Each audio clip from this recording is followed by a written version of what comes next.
पुष्ट संख्या 74। पाठ का नाम है तेनालीराम। पाठ का नाम क्या है? तेनालीराम। यहाँ सारांश से देखिए बच्चों 77। पुष्ट संख्या 77। तेनालीराम पाठ का सारांश। तेनालीराम का नाम दक्षिण का बच्चा बच्चा जानता है। कौन जानता है? बच्चा बच्चा जानता है। తెనాలిరామ్ అనే పేరు దక్షిణ భారతదేశంలో ప్రతి పిల్లవాడికి తెలుసు। वह विजयनगर के राजा कृष्णदेवराय का दरबारी था। ఆయన ఎవరో కాదు, విజయనగర రాజైన కృష్ణదేవరాయ యొక్క ఆస్థాన కవి। वह बड़ा बुद्धिमान और चतुर था।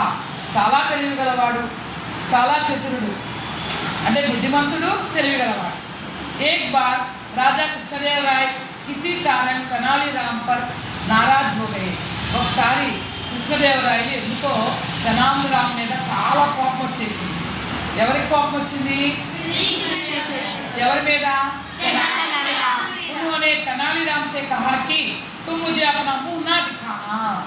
వెంటనే అన్నారు, నువ్వు నాకు నీ మొహం చూపించొద్దు అని సీరియస్ గా అన్నారు। दूसरे दिन तेनालीराम एक मुखौटा पहन कर आया। రెండో రోజు తెనాలిరామ్ ఒక ముఖౌటా అంటే తెలుసుగా, అంటే ఏంటది? ఏమంటారు? మాస్క్ లాగా దాన్ని ఏమంటారమ్మా? ఒక ముఖౌటా అంటే बुर्का వేసుకొని వచ్చారు। दरबार में उसे देखकर राजा को बड़ा गुस्सा आया। दरबार చూడగానే ఒక్కసారి కోపం వచ్చేసింది।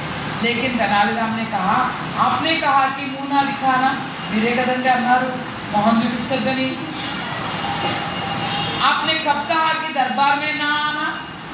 మీరు దర్బార్లోకి రావద్దు అని అనలా, ఏమన్నారు? సభలోకి రావద్దు అనుకుండా మొహం చూపించొద్దు అన్నారు। क्या सुनकर राजा हंस पड़े। इलागाने राजगारू ఒకేసారి నవ్వేశారు। एक दिन तेनालीराम की कोठी में कुछ चोर घुस गए। ఒక రోజు తెనాలిరామ్ కొట్టులో కొంతమంది దొంగలు చొరబడ్డారు। तेनालीराम ने यह देख लिया। तेनालीराम ఇది చూశాడు। उसने सोचा कि उस चोरों से खुद बच जाए और उन्हें उचित दंड भी मिले। ఆ దొంగల నుంచి కాపాడుకోవాలి, మళ్ళీ వాళ్ళకి సరైన శిక్ష కూడా పడాలి అని ఆలోచించాడు। उसने अपनी पत्नी से जोर से कहा, అలావిడతో విసురుగా అన్నాడు, आजकल शहर में चोरी का डर है। ప్రస్తుతం పట్టణంలో దొంగలు పడ్డారు బాగా। इसलिए सभी गहनों को पेटी में भर दो और उसे बगीचे के कुएं में छिपा दो। అందుకని నగలన్నీ పెట్టిలో పెట్టేసి నూతిలో ఉన్న మన తోటలో ఉన్న నూతిలో దాన్ని దాసి, యా కాకర్ उसने एक बड़े पत्थर को कुएं में डाल दिया। అలా చెప్పి ఒక పెద్ద రాయిని నూతిలోకి విసిరేశారు। ఎవరు?